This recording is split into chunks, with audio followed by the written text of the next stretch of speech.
The music stopped. In the vast glittering ballroom of Ashcroft Manor, where 300 candles cast their golden light upon the cream of London society, the sudden silence fell like a guillotine blade. Eleanor Ashford stood frozen in the center of the polished marble floor,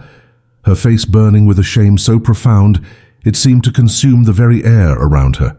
Just moments before, she had been attempting to follow the rapid tempo of the opening waltz, her left leg betraying her with each compromised step, her body moving in a rhythm that belonged to no music the orchestra played. The laughter had started as scattered whispers, then grew into audible chuckles, and finally erupted into barely concealed mockery from the young ladies clustered near the refreshment tables. They had watched her stumble, watched her fight against her own body's limitations, watched her face crumble under the weight of their disdain. And now the Duke of Ravenswood himself had raised one gloved hand, his expression as cold and unreadable as winter stone, and commanded the musicians to cease their playing entirely. Eleanor's heart hammered against her ribs with such violence she thought it might shatter through her chest. This was worse than the laughter, worse than the whispers, worse than every nightmare that had haunted her sleep since the morning her guardian had informed her she would be accompanying him to the season's most prestigious ball. Sebastian Thornfield, the Duke of Ravenswood, stood 10 paces away from her, his tall frame rigid in his impeccably tailored black evening coat, his dark eyes fixed upon her with an intensity that made her knees threaten to buckle. She knew what would come next. He would dismiss her, send her back to the shadows of his estate where she had lived these past 6 months like a ghost in her own life, seen but never acknowledged, housed but never welcomed. The humiliation would be complete, witnessed by everyone who mattered in their world, and she would spend the rest of her days as nothing more than a cautionary tale whispered among the ton about the crippled ward who dared to dance. But I must tell you how Eleanor had arrived at this moment of devastating exposure, for her story did not begin in this ballroom, and her connection to the forbidding Duke was not one of her own choosing. 6 months earlier, Eleanor had knelt beside her father's deathbed in their crumbling estate in the countryside, holding the hand of the only person who had ever truly seen her worth. Viscount Ashford had been a good man destroyed by bad investments, a loving father reduced to desperate arrangements in his final days. With his dying breath, he had extracted a promise from his old friend's son, the powerful Duke of Ravenswood, to take Eleanor as his ward until she reached her majority or married. It was not generosity that motivated Sebastian Thornfield to agree,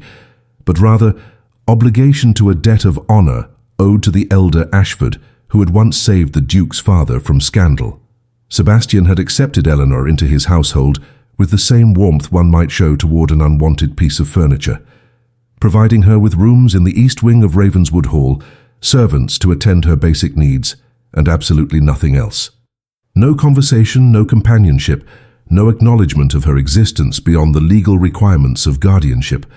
Eleanor had learned to make herself small in those months, to move through the grand corridors like a whisper, to take her meals in her rooms rather than face the Duke's cold silence across the dining table. She had discovered the library, that sanctuary of leather-bound volumes and afternoon light, and there she had built herself a world that needed no validation from the man who controlled her fate. She read philosophy and poetry, studied history and mathematics, taught herself Italian from dusty grammar books, and convinced herself that intellectual fulfillment could substitute for human connection. The servants pitied her. She knew this young woman, neither family nor guest, neither loved nor completely neglected, existing in a grey space of Sebastian's design. But Eleanor had survived worse than indifference. The riding accident that had damaged her leg 3 years earlier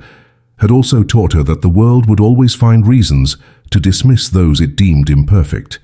and she had learned to find her value within herself rather than in the eyes of others. What Eleanor could not have known, as she lived her invisible life in Ravenswood Hall, was that Sebastian Thornfield was engaged in his own silent battle with demons she could not see. 5 years earlier, he had been a different man, younger and foolish enough to believe in love, engaged to a beautiful woman named Catherine Westmore, who had promised him forever. The betrayal, when it came, had been public and complete. Catherine had eloped with his younger brother 2 weeks before their wedding, and the scandal had rocked London society for an entire season. Sebastian had locked away the part of himself capable of trust, had built walls of ice around his heart, and had vowed never again to be vulnerable to another person's cruelty. Every cold glance he gave Eleanor, every dinner he took alone rather than in her company, every day he let pass without acknowledging her presence was not about her at all, but about his determination to feel nothing, to need no one, to exist in perfect, untouchable isolation. He had not realized that in trying to protect himself from pain, he was inflicting it upon someone who had already suffered more than her share. The evening of the Ashcroft ball had arrived with Sebastian's resolution to fulfill his social obligations and nothing more. Lady Ashcroft, a distant cousin, had made it impossible to decline the invitation without causing offense, and at the last moment, Sebastian's mother, the Dowager Duchess, had insisted that Eleanor accompany him. It would look strange, she argued, to leave his ward behind like some shameful secret, and besides, the girl deserved one evening of normalcy. Sebastian had agreed with cold indifference, informing Eleanor of the plan only that morning, watching her face cycle through shock, fear, and something that might have been hope before she schooled her features into careful neutrality. Now, as he stood in this ballroom with the music silenced by his own command and 300 pairs of eyes fixed upon them both, Sebastian Thornfield made a decision that would change everything. He saw Eleanor's shame, yes, but he also saw something else in that moment. He saw courage, and somewhere in the frozen wasteland of his heart, something long dormant began, impossibly, to thaw. Sebastian moved across the ballroom floor with the predatory grace of a man accustomed to command, each step deliberate and measured, the crowd parting before him like the Red Sea before Moses. Eleanor watched him approach with her breath caught somewhere between her lungs and her throat, unable to move, unable to think, unable to do anything but stand there in her pale blue gown that suddenly felt like a costume she had no right to wear. The whispers had started again, hushed and urgent, speculation rippling through the assembled guests like wind through wheat fields. What was the Duke doing? Why had he stopped the music? Would he publicly dismiss his ward, or worse, would he pretend this humiliation had never happened and simply escort her from the floor with glacial politeness? Eleanor's mind raced through every possible scenario, each one more mortifying than the last, but none of them prepared her for what Sebastian did next.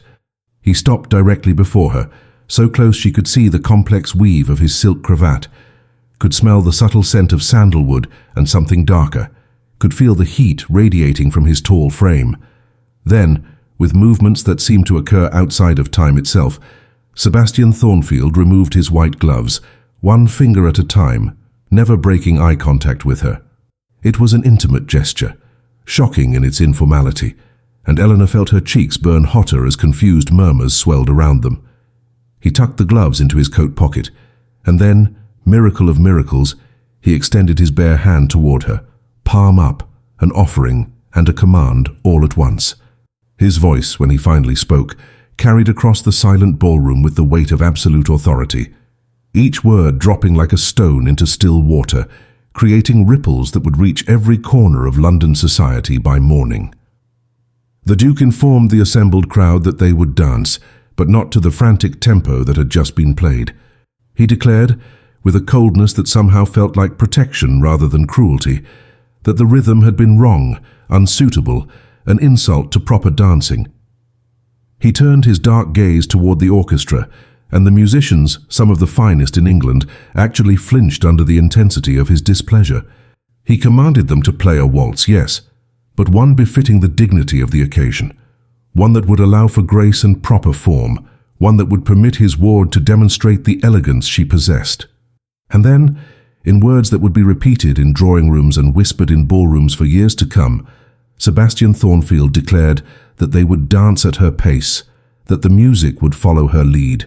that the ballroom would adapt to Eleanor Ashford's rhythm rather than demanding she break herself trying to match theirs. Eleanor took his hand because she had no choice, because 300 people were watching, because the Duke of Ravenswood had just rewritten the rules of social engagement on her behalf, and to refuse him now would be to waste the most extraordinary gift anyone had ever given her. His palm was warm against hers, his fingers strong as they closed around her trembling hand, and when he placed his other hand at her waist with perfect propriety, Eleanor felt something shift in the universe, some fundamental reordering of possibilities. The orchestra, under the Duke's unwavering stare, began to play a waltz so slow and stately, it seemed to echo from another era entirely, each note hanging in the air like a jewel, each measure given room to breathe and expand and fill the vast space with something approaching reverence. They moved together across the marble floor, and Eleanor discovered that when the music matched her capabilities, rather than mocking them, when her partner led with patience rather than frustration, when the world finally consented to meet her where she was, instead of demanding she contort herself to fit its expectations, she could dance beautifully. Sebastian guided her through the steps with an expertise that transcended mere technical skill, anticipating her needs before she knew them herself, supporting her weight when her weakened leg required it, making every adjustment appear intentional rather than compensatory. The crowd watched in stunned silence as the most powerful man in England waltzed slowly, majestically, defiantly with his previously invisible ward, and in that watching, something changed. The laughter died completely, replaced by an awed hush, and then, impossibly, other couples began to join them on the floor, all of them, without exception, matching the slow, deliberate tempo that Sebastian had commanded the orchestra to play. The days following the Ashcroft Ball passed in a strange, suspended reality that Eleanor could not quite comprehend. She had returned to Ravenswood Hall, expecting everything to revert to the cold silence that had characterized her first 6 months under the Duke's roof, expecting Sebastian to retreat back into his fortress of indifference now that his public duty had been performed. Instead, she found herself living in a world subtly but undeniably transformed. The Duke began taking his breakfast in the morning room rather than his private study, and though he did not invite her to join him explicitly, the footman now set 2 places at the table each morning. Eleanor, uncertain and desperately hoping she was reading the signals correctly, began appearing at breakfast, and Sebastian, without comment or acknowledgement, would pass her the newspaper after he finished reading it, a small gesture that felt monumental in its implications. London society, meanwhile, had erupted into frenzied speculation about the Duke of Ravenswood and his mysterious ward. Invitations flooded into Ravenswood Hall, each one addressed to both Sebastian and Miss Eleanor Ashford, as if the two were now an inseparable unit in the public imagination. Lady Ashcroft herself called 3 times in 1 week, desperate to understand what had transpired in her ballroom, to determine whether the Duke's dramatic intervention signaled a romantic attachment or merely aristocratic eccentricity. The gossip columns devoted entire paragraphs to analyzing every detail of that waltz, with some writers praising Sebastian's gallantry, while others suggested he had made a fool of himself over a crippled nobody. Through it all, Eleanor remained sequestered at Ravenswood Hall, protected from the storm of attention by the Duke's refusal to confirm or deny anything, his silence on the matter serving as a shield she had not asked for, but desperately needed. What Eleanor did not know was that Sebastian had begun watching her in ways he had previously forbidden himself. He noticed things now that he had trained himself to overlook during those first months of determined indifference. He observed how she moved through his home with careful grace, how she spent hours in his library reading books that most young women would find impossibly dull, how she was unfailingly kind to his servants, despite having no power to command their respect. He saw the way she sat by the window in the afternoon light, her profile thoughtful and serene, and he found himself wondering what occupied her thoughts during those long, silent hours. Most disturbing of all, he discovered that he looked forward to those breakfast encounters, that he deliberately read the newspaper more slowly so he could observe her reactions when he finally passed it to her, that the sight of her pouring tea with steady, elegant hands had become something he actively anticipated rather than endured. Sebastian Thornfield was a man who prided himself on self-awareness, and he recognized the danger in these observations. This was precisely what he had sworn never to allow again after Catherine's betrayal. This softening toward another person, this growing desire for someone's presence, this terrible vulnerability that came with caring whether someone smiled or frowned. He told himself repeatedly that Eleanor was his ward, his responsibility, nothing more than an obligation he had inherited through his father's friendship. He reminded himself that opening his heart had nearly destroyed him once before, that trust was a luxury men in his position could not afford, that affection was simply weakness wearing a prettier mask. Yet despite all his internal warnings, despite every defense he tried to mount,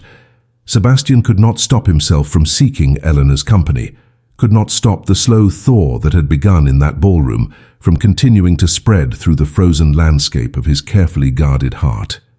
Eleanor, for her part, lived in a state of cautious hope that she dared not examine too closely. She had learned long ago not to expect kindness from the world, not to interpret small gestures as promises of anything larger, not to mistake temporary shelter for a permanent home. The Duke's behavior since the ball confused her precisely because it seemed to suggest something she had no framework to understand. Was he simply being more conscientious about his duties as her guardian? Was this guilt for having ignored her so completely during those first months? Or was there something else happening here, something that made her heart race when he entered a room, something that kept her awake at night replaying the memory of his bare hand in hers, his voice declaring that the world would move at her pace? She told herself to be grateful for whatever this was without demanding it be anything more. Yet late at night, alone in her rooms in the East Wing, Eleanor Ashford allowed herself to imagine impossible futures, and for the first time in years, those imagined futures felt almost within reach. 3 weeks after the ball, Sebastian broke his pattern of silent breakfasts with a question that seemed to cost him considerable effort to voice. He asked Eleanor, without looking up from the correspondence he was pretending to read, whether she had ever ridden since her accident. The question hung in the air between them like something fragile and dangerous, and Eleanor felt her throat tighten with unexpected emotion. She admitted quietly that she had not, that her father had forbidden it after her fall, that the horse that had thrown her had been sold immediately, that an entire dimension of joy had been closed to her on that terrible afternoon 3 years ago. Sebastian nodded slowly, still not meeting her eyes, and then informed her with studied casualness that his stables housed a gentle mare named Moonlight who needed exercising, and that if Eleanor wished to attempt riding again, he would personally ensure her safety. It was not quite an invitation, not quite a command, but something in between that felt like an offering of trust she had not earned, but was being given anyway. They rode together the following morning in the misty dawn, before the household fully stirred, before the world could intrude upon this tentative connection forming between them. Sebastian had chosen his words carefully when he said he would ensure her safety, and Eleanor discovered he had meant it literally. He led her through the basics with patience she had not known he possessed, standing close enough to catch her if she fell, his hands steadying her when she mounted, his voice low and calm as he coached her through movements her body had half forgotten. Moonlight was indeed gentle, responsive to the lightest touch, and as they walked slowly through the grounds of Ravenswood Hall, Eleanor felt something inside her chest expand with a happiness so pure it bordered on pain.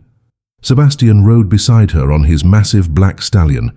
and though he said little, his presence felt like protection rather than surveillance, like companionship rather than duty, and when she finally worked up the courage to glance at his profile, she found him watching her with an expression she could not quite decipher, but that made her breath catch nonetheless. These morning rides became their ritual, a secret shared space carved out from the demands of society and expectation. With each dawn, Eleanor grew more confident in the saddle, and with each dawn, Sebastian grew more comfortable in her presence,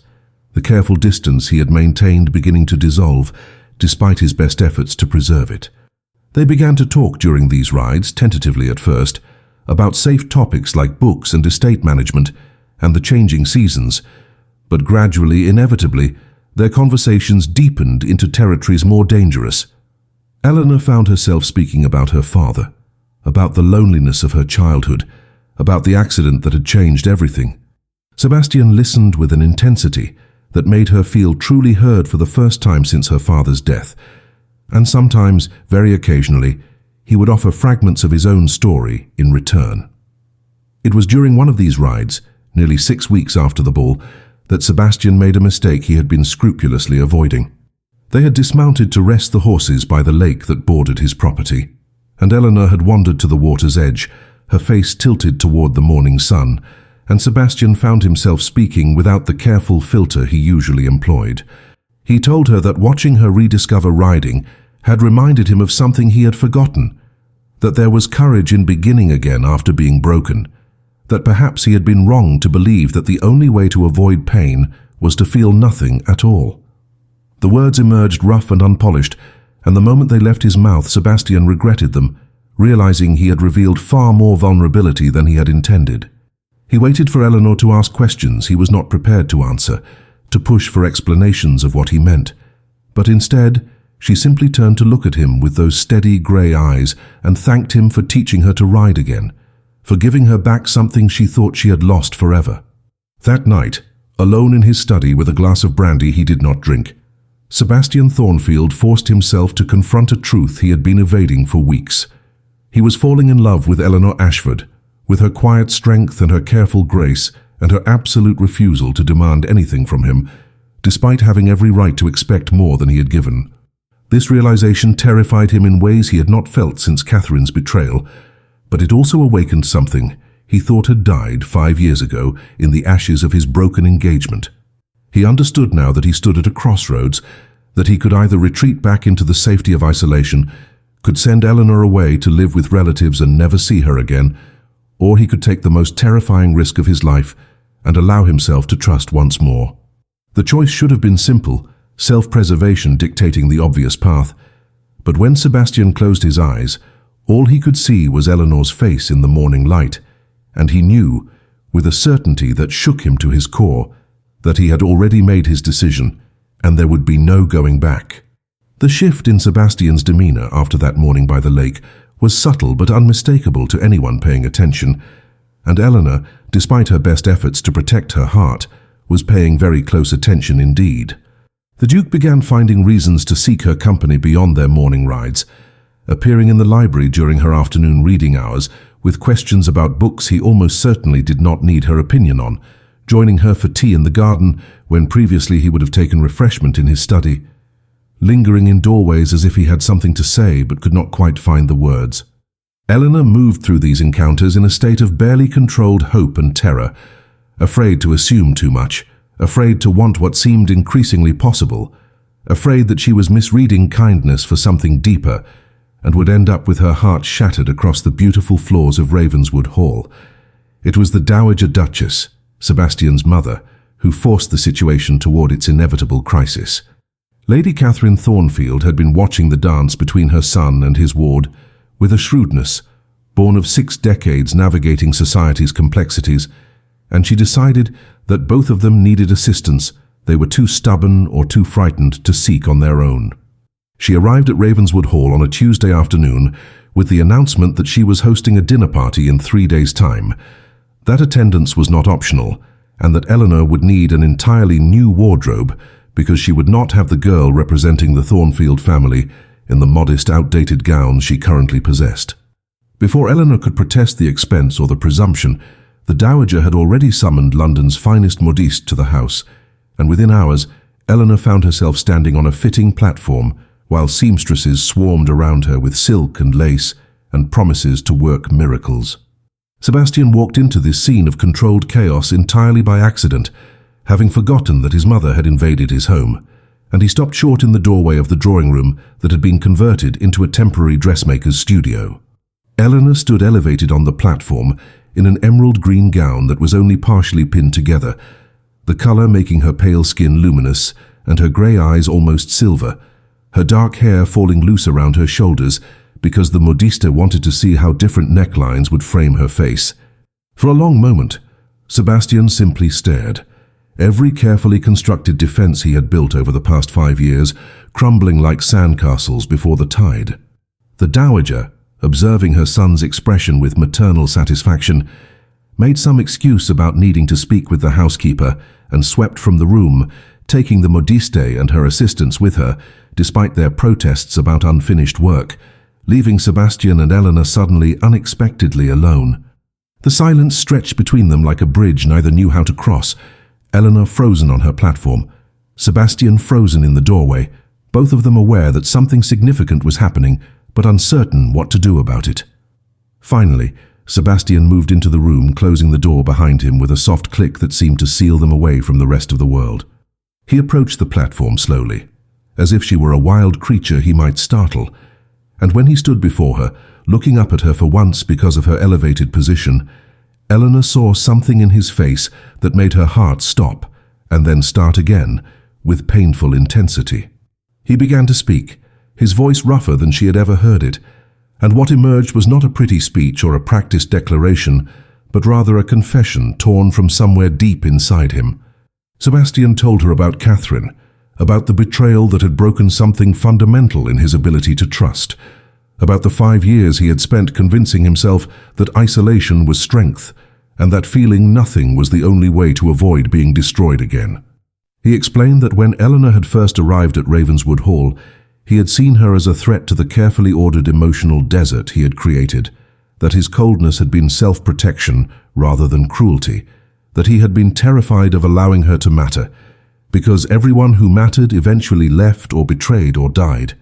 But then, he continued, his dark eyes never leaving hers,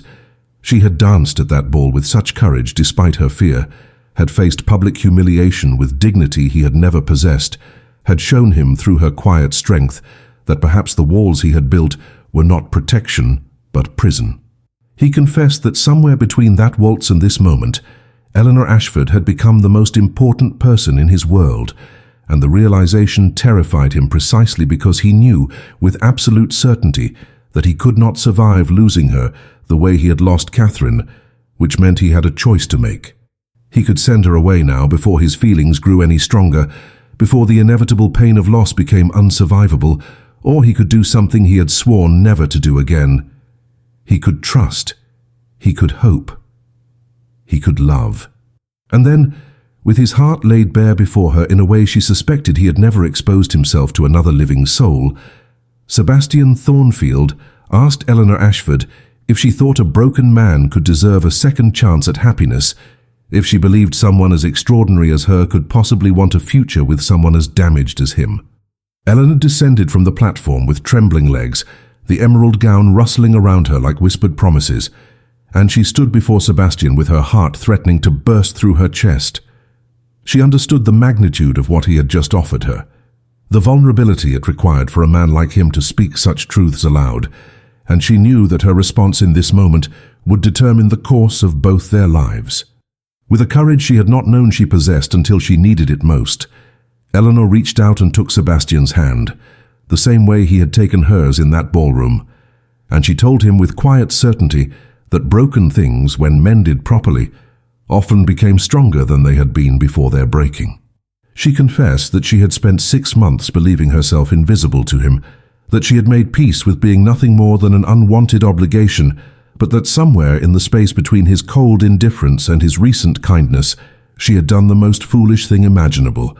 She had fallen completely, irrevocably, terrifyingly in love with him.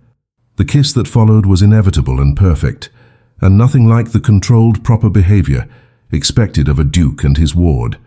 Sebastian pulled Eleanor against him, with a desperation that spoke of years of self-denial finally breaking, and she responded with equal intensity, her arms wrapping around his neck, the partially pinned gown forgotten as they clung to each other like survivors of separate shipwrecks who had finally found solid ground. When they finally broke apart, both breathing hard, both slightly shocked by the force of what had just transpired between them, Sebastian rested his forehead against Eleanor's and spoke words that sounded like both prayer and promise. He told her that he intended to marry her, that he would not dishonor her by conducting any kind of secret courtship, that he wanted the world to know she would be the Duchess of Ravenswood, but that first he needed to do something he should have done weeks ago. He needed to claim her publicly in a way that would leave no doubt in anyone's mind about her value, her position, and his absolute devotion to her. The Dowager Duchess's dinner party, it turned out, had been a calculated trap designed by a woman who understood her son better than he understood himself.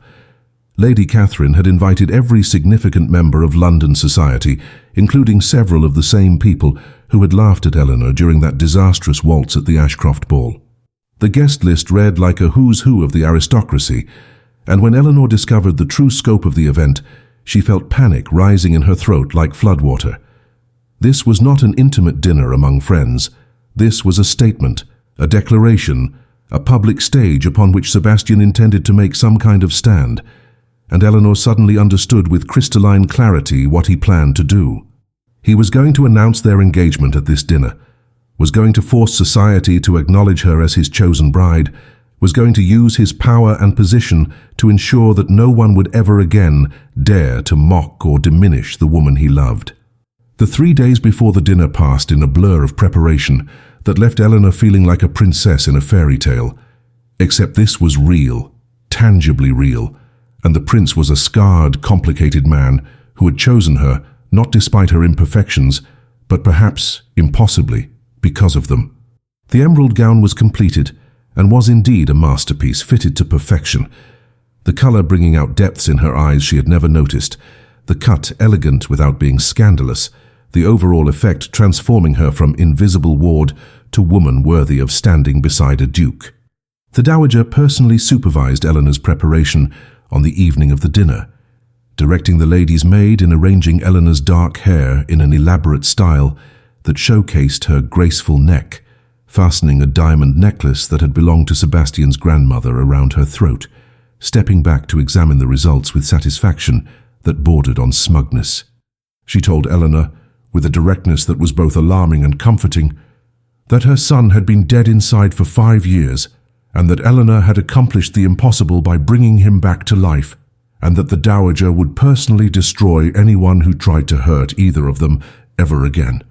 When Eleanor descended the grand staircase of Ravenswood Hall that evening, Sebastian was waiting at the bottom, and the look on his face when he saw her made every moment of anxiety worthwhile. He wore his formal evening attire with the unconscious grace of someone born to privilege, but it was not his appearance that held Eleanor's attention.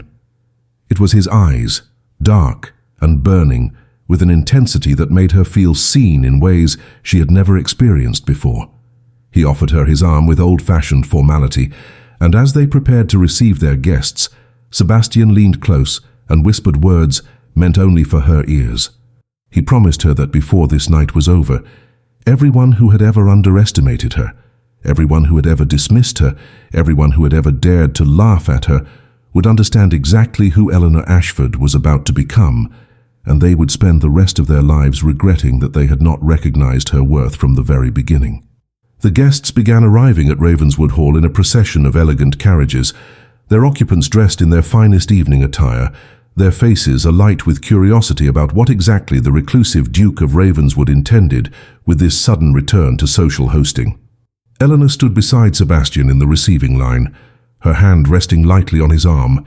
and she felt the weight of every gaze that fell upon her, the whispered conversations that paused as people approached, the barely concealed speculation about her presence at the Duke's side. Lady Ashcroft arrived with her daughter, the same young woman who had laughed loudest during Eleanor's humiliation at the ball, and the shock on their faces when Sebastian introduced Eleanor not as his ward, but as his honoured guest, was almost comical. Lord Pembroke, a notorious gossip, actually stopped mid-sentence when he realised that Eleanor Ashford, the crippled nobody he had dismissed as insignificant, was being treated by the Duke with a deference usually reserved for royalty. The dining room at Ravenswood Hall was a masterpiece of understated elegance, and the dowager had ensured that the seating arrangement would maximize the impact of what was to come. Eleanor found herself positioned at Sebastian's right hand, the place of highest honor traditionally reserved for the most important woman present, a placement that sent ripples of confused murmuring through the assembled guests as they took their seats. Across from her sat Lady Margaret Fairfax, one of society's most influential matrons, a woman whose opinion could make or break a reputation with a single raised eyebrow. Throughout the first courses, Eleanor felt the weight of Lady Margaret's assessment,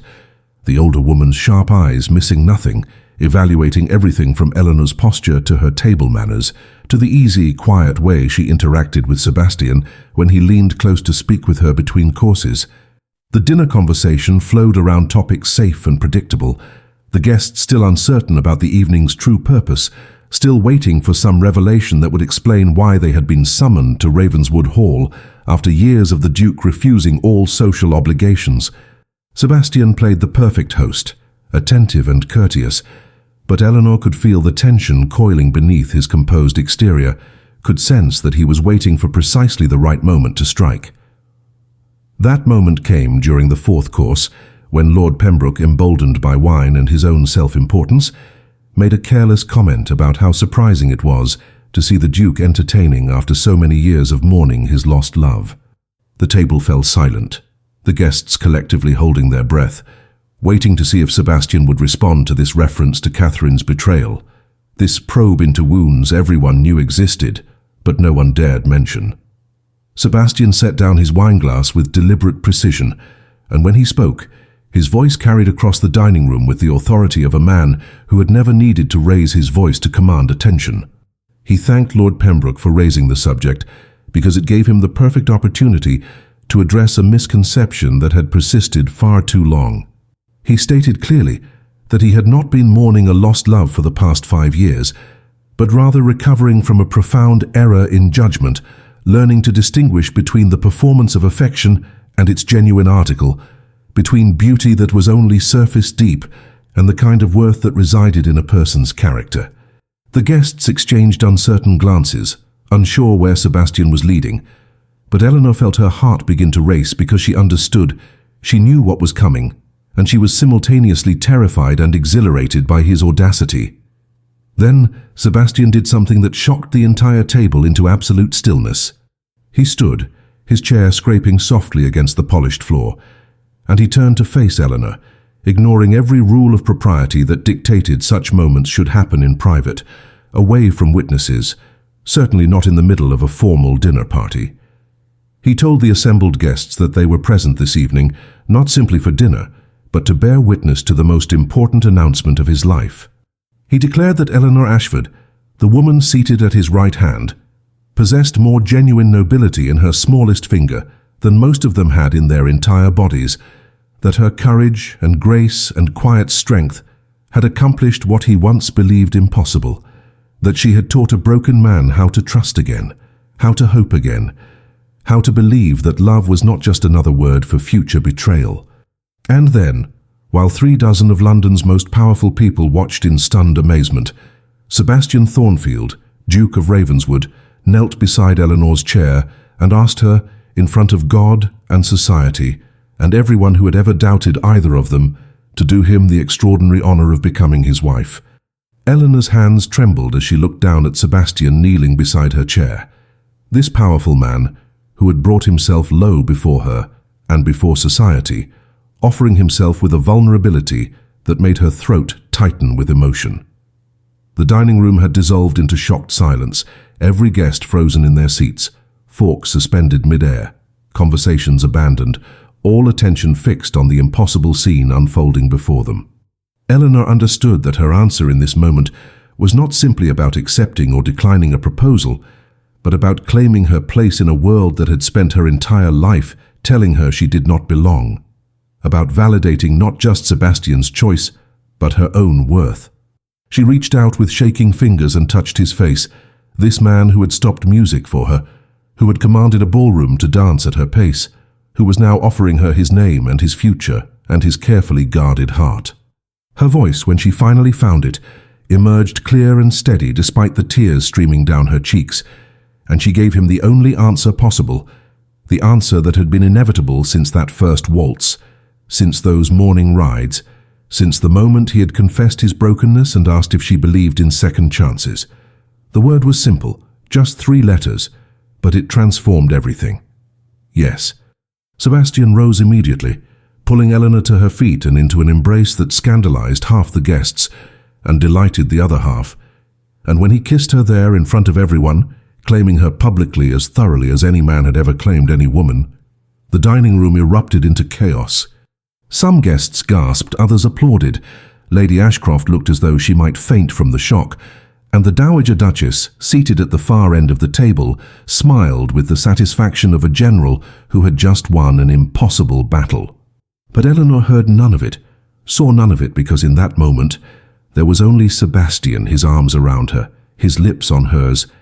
and the overwhelming knowledge that she had just agreed to spend the rest of her life with the man she loved, more than she had ever believed it possible to love another human being. When Sebastian finally released her, keeping one arm possessively around her waist, he turned to address their guests with a formality that contrasted sharply with the passionate display they had just witnessed. He informed the assembled company that the banns would be read starting Sunday, that the wedding would take place in 6 weeks at St. George's in Hanover Square, that they were all invited to witness Eleanor Ashford become the Duchess of Ravenswood, and that anyone who had a problem with his choice of bride was welcome to leave his home immediately and never return. The challenge hung in the air like a drawn sword, and Eleanor felt Sebastian's arm tighten around her waist, protective and possessive, daring anyone to insult her now that she wore his ring, now that she carried his promise, now that she stood under the shield of his name and power. No one moved, no one spoke. And then Lady Margaret Fairfax, the arbiter of social acceptability, rose slowly from her seat, her considerable weight lending gravity to the gesture, and she lifted her wineglass in a toast that would be repeated in every drawing room in London by morning. Lady Margaret declared that she had watched the Duke of Ravenswood exist in cold isolation for 5 years, had seen him slowly freeze into a man more statue than human, and that she was delighted to finally witness his return to life. She proclaimed that Miss Eleanor Ashford must be a remarkable woman indeed to have accomplished what no one else could, to have breached walls that everyone assumed were impenetrable, to have won the heart of a man who everyone believed no longer possessed one. She stated that any woman brave enough to dance when society mocked her, strong enough to earn the Duke's respect and devotion, and gracious enough to accept the hand of a difficult man with a wounded past, deserved not just acceptance, but admiration. The old woman's eyes swept the table, daring anyone to contradict her,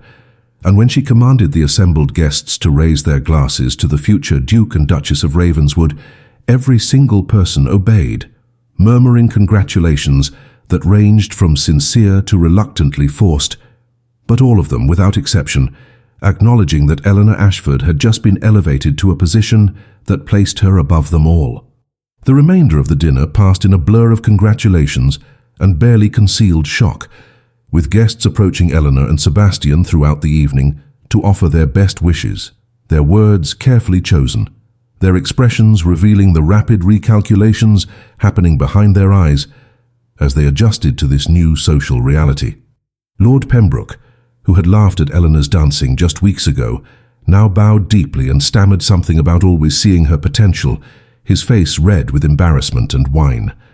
Lady Ashcroft's daughter, who had giggled cruelly during that disastrous waltz, could barely meet Eleanor's eyes as she offered wooden congratulations, her mother's grip on her arm the only thing preventing her from fleeing the room entirely. Through it all, Sebastian remained at Eleanor's side, his hand finding hers whenever possible, his presence a constant reminder that she no longer stood alone against the world's judgment, that she now had the protection of the most powerful man in England, and that anyone who wished to hurt her would have to go through him first, a prospect that clearly terrified even the boldest members of society present that evening. The wedding 6 weeks later was everything Eleanor had never dared to dream, a spectacle that dominated London society and rewrote the story of who she was in the eyes of a world that had dismissed her so completely. St. George's in Hanover Square was filled to capacity with everyone who mattered in English society, and as Eleanor walked down the aisle on the arm of the Dowager Duchess, who had insisted on standing in place of Eleanor's late father, she passed faces that had once looked at her with pity or contempt, but now regarded her with a mixture of awe and envy. Her gown was a masterpiece of ivory silk and Belgian lace, her dark hair crowned with the Thornfield diamond tiara that had been worn by duchesses for 3 generations, and as she approached the altar where Sebastian waited, tall and handsome in his formal attire, his eyes never leaving her face, Eleanor felt the weight of every doubt she had ever carried about her worth simply dissolve like morning mist in sunlight. The ceremony itself passed in a dreamlike haze of sacred vows and ancient words, but the moment that would be remembered, that would be discussed in drawing rooms for years to come, occurred immediately after the Archbishop pronounced them husband and wife. Sebastian, in full view of the congregation, pulled Eleanor into his arms and kissed her with a passion that made several elderly ladies gasp and everyone else understand, beyond any shadow of doubt, that this marriage was not one of convenience or social maneuvering, but rather a union of 2 people who had found in each other something rare and precious and worth claiming, regardless of society's expectations. When they finally broke apart and turned to face their guests as the Duke and Duchess of Ravenswood, Eleanor saw tears in the dowager's eyes, saw grudging respect on faces that had once shown only dismissal, saw the complete and total transformation of her position in the world, from invisible ward to the most powerful woman in England save the Queen herself. The wedding breakfast that followed at Ravenswood Hall was a celebration that lasted well into the evening, with champagne flowing like water and toasts offered by everyone from the highest lords to Sebastian's oldest friends, men who confessed publicly that they had feared he would never recover from Catherine's betrayal, never allow himself to love again, never trust another woman with his wounded heart. Through it all, Sebastian and Eleanor moved together, as if they had been designed to be a pair, his hand always finding hers, her smile answering his, their connection so obvious and genuine that even the most cynical observers found themselves softening, found themselves believing against their better judgment that perhaps true love was not merely a fantasy told to naive young girls, but something that could actually exist in their cold, calculating world. As evening fell and the guests finally began to depart, Eleanor found herself standing on the terrace of Ravenswood Hall, looking out over the grounds that were now truly her home, wearing a ring that proclaimed her the Duchess of Ravenswood, carrying a new name that opened every door in society. Sebastian came to stand behind her, wrapping his arms around her waist, and they stood together in comfortable silence, watching the last carriages disappear down the drive. He whispered against her hair that 6 months ago he had been a man convinced that safety lay in feeling nothing, in wanting no one, in building walls so high that nothing could ever hurt him again. He confessed that Eleanor had destroyed those walls completely, had invaded every corner of his carefully guarded heart, had made him vulnerable in ways that still terrified him, but that he would not trade for anything. He told her that she had saved him from a life that was not really living, had shown him that courage was not the absence of fear, but the willingness to trust despite having been broken, and that he intended to spend the rest of his life ensuring she never regretted her faith in him. Eleanor turned in his arms, looking up at the man who had become her husband, her protector, her partner, her love, and she told him something she had been thinking about throughout this extraordinary day. She explained that for most of her life, she had believed her value was diminished by her imperfection, that her injury made her less worthy of love and respect, that she needed to make herself small and undemanding to deserve even the smallest kindness. But Sebastian had taught her, through his actions more than his words, that true love did not require perfection, that the right person would not just tolerate her limitations, but would stop the music and command the world to move at her pace, would see her struggles not as flaws but as evidence of strength, would choose her not despite her brokenness, but perhaps because her broken places fit so perfectly with his own. She thanked him for giving her not just his name and his protection, but something far more precious, the absolute certainty that she was enough, exactly as she was, that her worth was inherent and undeniable, and that she deserved every moment of happiness they would build together in the years to come. The years that followed Eleanor's transformation from invisible ward to Duchess of Ravenswood became the stuff of legend in London society, a story told and retold with embellishments that grew more elaborate with each telling. But the truth needed no exaggeration, because the truth was remarkable enough. Eleanor did not simply survive in her elevated position, she thrived, bringing to the role of Duchess a combination of intelligence, grace, and genuine compassion that won over even her harshest critics. She used her influence to champion causes that others ignored, establishing a foundation to help young women with disabilities find education and employment, hosting salons where ideas mattered more than pedigree, transforming Ravenswood Hall from a cold monument to aristocratic isolation into a warm center of intellectual and charitable activity. Sebastian, for his part, discovered that loving Eleanor had not made him weak as he had feared, but rather had given him a strength he had never possessed during his years of emotional isolation, a sense of purpose that extended beyond merely preserving his family's legacy to actually making a difference in the world they inhabited. Their first child, a daughter born 14 months after their wedding, arrived with her father's dark eyes and her mother's quiet determination, and when Sebastian held his infant daughter for the first time, Eleanor watched him weep with a joy he had never imagined possible. They named her Catherine,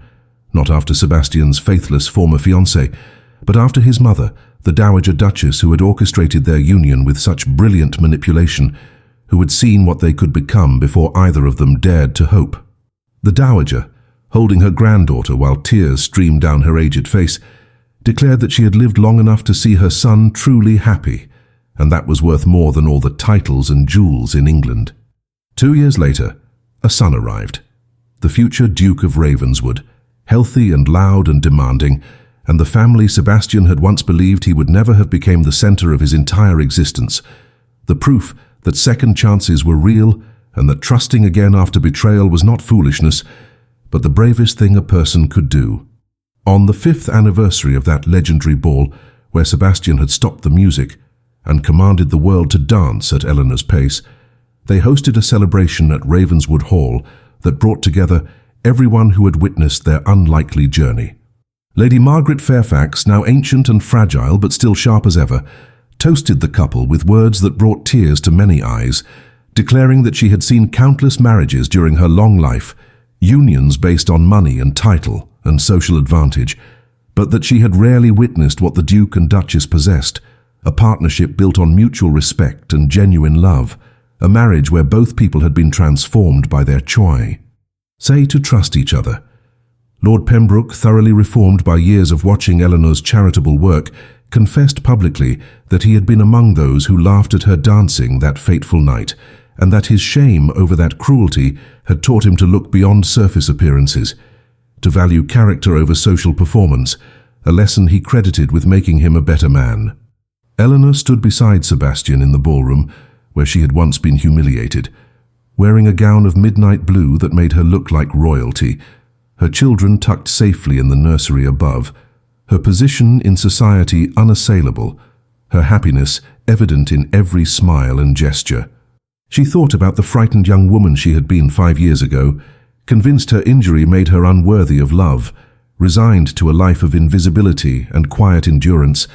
and she marveled at how completely wrong she had been about her own story. Sebastian had not saved her, she realized, any more than she had saved him. Rather, they had saved each other, had found in their shared brokenness a strange and perfect compatibility, had discovered that the very things that made them vulnerable were also what made them capable of the deep, transforming love they now shared. When the orchestra began to play, Sebastian turned to her with a smile that still made her heart race after 5 years of marriage, and he asked, with mock formality that made her laugh, whether the Duchess would honor him with a dance. And so, dear listener, as Eleanor and Sebastian moved together across that ballroom floor, dancing slowly to music that bent to accommodate her pace, just as it had that first extraordinary night, I leave you with this truth that their story illuminates. Your worth is not determined by the cruelty of those who cannot see it. Your value is not diminished by the limitations others use to dismiss you, and the right person, the true partner meant for. Your life will not ask you to change or hide or apologize for who you are. Instead, they will stop the music. They will command the world to adjust. They will choose you publicly and proudly, and they will show you through their actions that you were always enough, always worthy, always deserving of a love that sees your struggles not as flaws, but as evidence of the strength that makes you remarkable. Hold on to that truth when the world tries to make you small. Remember it when others laugh at your pace, and trust that somewhere, someone is learning to recognize the extraordinary person you have always been, waiting for the right moment to claim you as theirs and to show the world what they were too blind to see. Your story is not over. Your worth is not negotiable. And your happy ending, like Eleanor's, may be far closer than you dare to imagine.